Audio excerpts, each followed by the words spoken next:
Film की शुरुआत होती है एक वॉइस ओवर से, जो हमें बताता है कि मैंड्रिन नाम के इस आदमी के पास 10 रिंग्स हैं, जिससे मैंड्रिन को अमरता और दिव्य शक्ति का वरदान मिला है। वो ना तो बुढ़े हो सकता है और ना ही मर सकता है। साथ ही उसके पास दिव्य शक्ति है और इस शक्ति का इस्तेमाल करके वो राज्य दर राज्य अपने साम्राज्य को बढ़ाता चला गया और उसने अपनी एक खुद की सेना बनाई, जिसका नाम उसने रखा द 10 रिंग्स। और समय के साथ मैंड्रिन के सैनिक पूरी दुनिया में फैल गए। उन्होंने अपनी पहचान छुपाकर सारा काम किया। अब कहानी आती है सन 1996 में, जहां पर मैंड्रिन हेलीकॉप्टर में बैठकर अपने बेस पर आते हैं, जहां हमें पता चलता है कि अब वो एक दिव्य शहर तालो की खोज करना चाहते हैं, जिसकी कहानी प्राचीन चीनी सभ्यता में मिलती है। एक अदृश्य गांव जहां पर काफी सारे पौराणिक जीव और कई तिलिस्म शक्तियां हैं। वहां के लोग आज भी देवताओं के योग और युद्ध कला को जानते हैं और मैंड्रिन को अभी उसी जगह जाना है। इतना कहकर वो अपने कुछ आदमी को साथ लेकर उस जगह की खोज में निकल जाता है और चलते चलते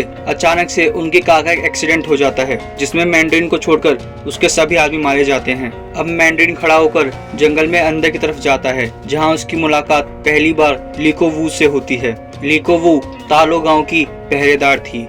वो मैंड्रिन को चेतावनी देती है कि वो यहाँ से चला जाए, लेकिन मैंड्रिन उसकी चेतावनी को नहीं मानता और उन दोनों में लड़ाई शुरू हो जाती है, जिसमें लीको वू मैंड्रिन को काफी आसानी से हरा देती है और वो ये सब बातें अपने बेटे शैंग-ची को बता रही होती है। यहाँ पर शैंग-ची अपनी माँ से पूछता है कि जब उसके डैड के रिंग्स इतने ताकतवर हैं तो उसने उसको कैसे हराया।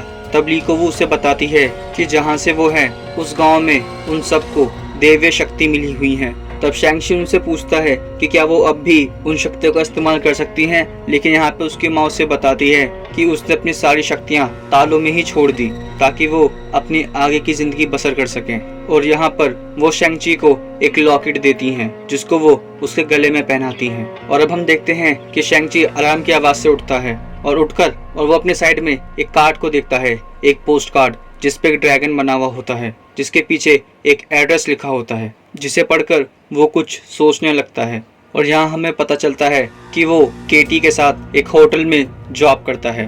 उस होटल में तभी एक गाड़ी आती है, जिसको पार्क करने के लिए केटी जबरदस्ती उस गाड़ी की ड्राइविंग सीट पर बैठ जाती है और यहाँ पर केटी उसको अपनी दोस्ती की कसम देकर गाड़ी में बैठा लेती है और फिर वो फास्ट एंड फ्यूरियस टाइप में गाड़ी चलाती है। और शैंग-ची ये सब बातें रेस्टोरेंट में बैठे अपने दो दोस्तों को बता रहा होता है, जिसके साथ में केटी भी होती है। यहाँ पर शैंग-ची की दोस्त बोलती है कि वो एक ऐसी आबादी में जी रहे हैं जहाँ पे आधी दुनिया एक चुटकी में गायब हो जाती है, यानी कि इस मूवी की टाइमलाइन एवेंजर्स एंड गेम के बाद की है। और उन दोनों दोस्तों को छोड़कर वो फिर से एक क्लब में जाते हैं और उसी क्लब में गाना गाते गाते दोनों सो जाते हैं। अगले दिन शैंग-ची केटी के घर जाता है, जहाँ से वो दोनों बस पकड़कर अपनी जॉब के लिए निकलते हैं। वो दोनों बस में बैठकर अपनी जॉब को जा रही होते हैं, तभी एक आदमी वहाँ आता है और शैंग-ची से बोलता है कि वो उसे उसका लॉकेट दे दे और वो उसे जिंदा छोड़ देगा। तभी उसके दो आदमी आकर शैंग-ची को पकड़ लेते हैं, लेकिन वो आदमी केटी को जोर से धक्का मारता है, जिसे देखकर शैंग-ची गुस्सा आ जाता है और वो उसे एक पंच मारता है, जिससे वो आदमी वहीं गिर जाता है। और अब पीछे खड़े दो आदमी शैंग-ची पर हमला करते हैं और उससे उसका लॉकेट लेने की कोशिश करते हैं, लेकिन शैंग-ची उन दोनों को भी मजा चखा देता है। लेकिन देखते देखते बस में और भी आदमी उस पर हमला करने लग जाते हैं और शैंग-ची उन सब से फाइट करने लग जाता है और शैंग-ची उन सबको वहीं मार कर गिरा देता है। तभी उसके पीछे उनका बॉस खड़ा होता है और यहाँ इन दोनों के बीच काफी अच्छा फाइट सीक्वेंस दिखाया गया है। इसी फाइट सीक्वेंस में बस का ड्राइवर गिर जाता है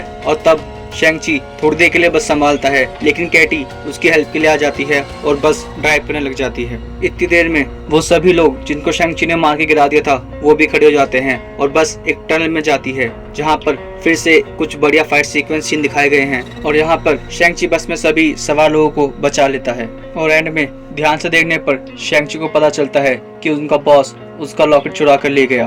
केटी उससे सब कुछ सच पूछती है। यहाँ पे वो बताता है कि उसकी एक बहन है जो मकाओ में रहती है और उसे अब वहाँ जाना होगा, क्योंकि अब ये सब गुंडे उसके पीछे पड़ेंगे। तब हमें शैंग-ची के बचपन का एक फ्लैशबैक दिखाया जाता है, जहाँ पर वॉइस ओवर में शैंग-ची बताता है कि माँ के बनने के बाद उसके डैड ने उसे ट्रेनिंग दी।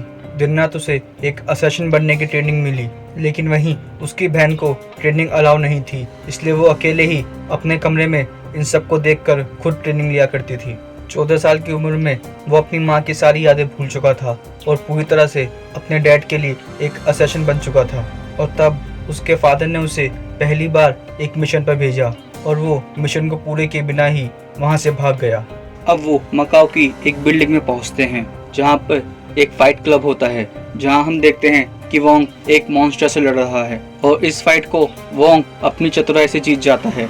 और अब अगला नंबर होता है शेंग-ची का। यहाँ पर शेंग-ची से लड़ने कोई और नहीं बल्कि उसकी बहन शी शियालिंग आती है और आते ही शेंग-ची पर हमला कर देती है और शेंग-ची उससे नहीं लड़ता, इससे शियालिंग फाइट जीत जाती है। यहाँ पे शेंग-ची को पता चलता है कि उसकी बहन इस फाइट क्लब की ओनर है। यहाँ पर कुछ देर बात करने पर उसकी बहन बताती है कि उसने उसे कोई पोस्ट नहीं भेजा, ये एक जाल था उन दोनों को साथ में पकड़ने का। और तभी उस क्लब में तलवार कट हाथ वाला अपने आदमी के साथ आ जाता है और उन दोनों पर हमला कर देता है। यहाँ पर हमें काफी अच्छा फाइट सीक्वेंस सीन देखने को मिलता है और एंड में शेंग-ची के पिता मैंड्रिन आकर उन दोनों को वहाँ से ले जाते हैं। अब उस क्लब से वो सब अपने बेस कैंप की तरफ जाते हैं। कैंप में आने के बाद शेंग-ची अपने बचपन के रूम में जाता है जहाँ उसको अपने बचपन के फ्लैशबैक आते हैं।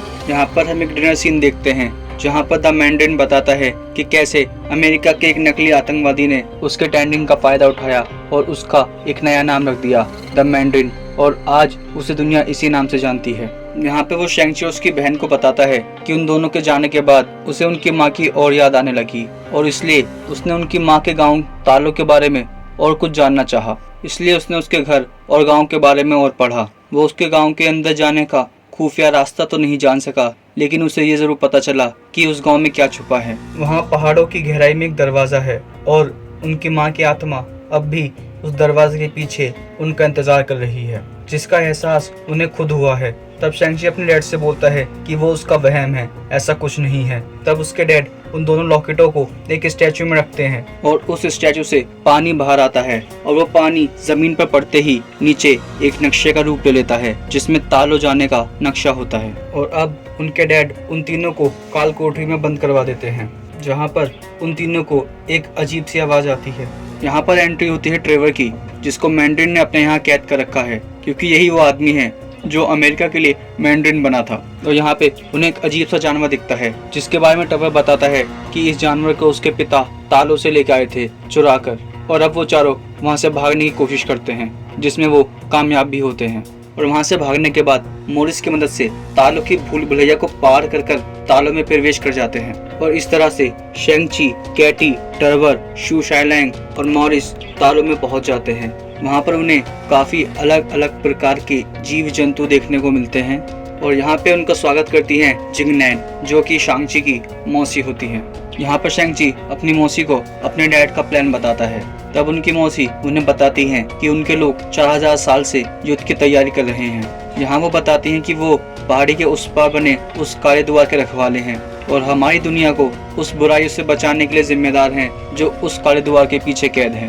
शेंग-ची बताता है कि उसके डैड उसी द्वार को खोलने के लिए यहाँ पर आ रहे हैं क्योंकि उसके डैड को लगता है कि उसकी माँ वहीं कैद है। शेंग-ची की मौसी पूछती है कि उन्हें ऐसा क्यों लगता है। तब शेंग-ची बताता है कि उन्हें माँ की आवाज़ सुनाई देती है। कुछ देर बाद शेंग-ची की मौसी उन्हें अपने गांव का इतिहास बताती है और साथ ही उन्हें अपना औजार ग्रह दिखाती है, जहां उन्हें बताती हैं कि उनके सारे औजार ड्रैगन की खाल से बनते हैं जो कि दुनिया का सबसे मजबूत धातु है।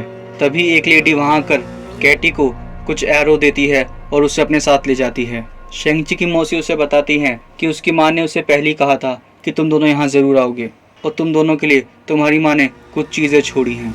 और अब शेंग-ची, उसकी बहन कैटी और उसकी मौसी आपस में ट्रेनिंग करने लग जाते हैं। अगले दिन सब युद्ध की तैयारी करते हैं और दूसरी तरफ मैंड्रिन भी अपनी पूरी फौज के साथ तालो में आ जाता है और कुछ देर बात करने के बाद मैंड्रिन के लोग और गांव वालों के बीच लड़ाई हो जाती है। ये सब देखकर मैंड्रिन काली पहाड़ी पर चला जाता है और उस शैतान को आजाद करने की कोशिश करने लगता है और वो द्वार खोलने में कामयाब भी होता है। लेकिन द्वार खुलते ही एक अजीब सा जानवर उसमें से बाहर आता है और वो जानवर मैंड्रिन के एक आदमी को उठा लेता है। मैंड्रिन के आदमी उसे अपने हथियार से मारने की खूब कोशिश करते हैं, लेकिन वो मरता नहीं और वो उस आदमी की सोल को अपने अंदर ले लेता है। ये देखकर मैंड्रिन के आदमी समझ जाते हैं कि अब उन्हें गांव वालों के साथ मिलकर इस मुश्किल का सामना करना पड़ेगा। वहीं दूसरी तरफ शेंग-ची अपने पिता से लड़ते लड़ते पानी में गिर जाता है पानी में गिरकर वो पानी की गहराइयों में डूबता चला जाता है, जहाँ उसे अपनी माँ का एक फ्लैशबैक याद आता है। और फिर वो एक ड्रैगन को बुलाने की कोशिश करता है, जिसमें वो कामयाब भी होता है और पानी के अंदर से एक बड़ा सा ड्रैगन बाहर आता है, जिसकी मदद से हवा में उड़ रहे उन जानवरों को वो ड्रैगन मार देता है। और शैंग-ची अपने पिता से लड़ने के लिए काली द्वार के पास चला जाता है। यहाँ पर वो अपने पिता से बड़ी बहादुरी से लड़ता है। इतने में ही काली पहाड़ी का शैतान पूरी तरह से आजाद हो जाता है और बाहर आते ही वो शैंग-ची के पिता को अपनी चपेट में ले लेता है और उनकी सोल को अपने अंदर खींच लेता है, जिससे उसके पिता की 10 रिंग्स शैंग-ची के पास चली जाती है। और फिर शैंग-ची अपनी बहन और ड्रैगन की मदद से उस शैतान से लड़ता है और अंत में उसे मार देता है। और रात के समय वो सभी शहीद हुए सैनिकों को श्रद्धांजलि देते हैं। और ये सारी बातें कैटी रेस्टोरेंट में बैठे अपने उन दोनों दोस्तों को बता रही होती है और उसके दोस्त उनकी बातों पर यकीन नहीं करते। तभी पीछे से एक पोर्टल खुलता है, जिसमें से वोंग बाहर आता है, जो आते ही शैंग-ची का नाम चिल्लाता है। तब शैंग-ची बोलता है कि मैं यहाँ हूँ। वो बताता है कि मेरा नाम वोंग है और मुझे तुम्हारी मदद की जरूरत है। इतना कहकर वोंग वापस पोर्टल में चला जाता है और उसके पीछे पीछे शैंग-ची और कैटी भी चले जाते हैं। क्रेडिट सीन में हम देखते हैं कि अब 10 रिंग्स की लीडर शैंग-ची की बहन बन गई है।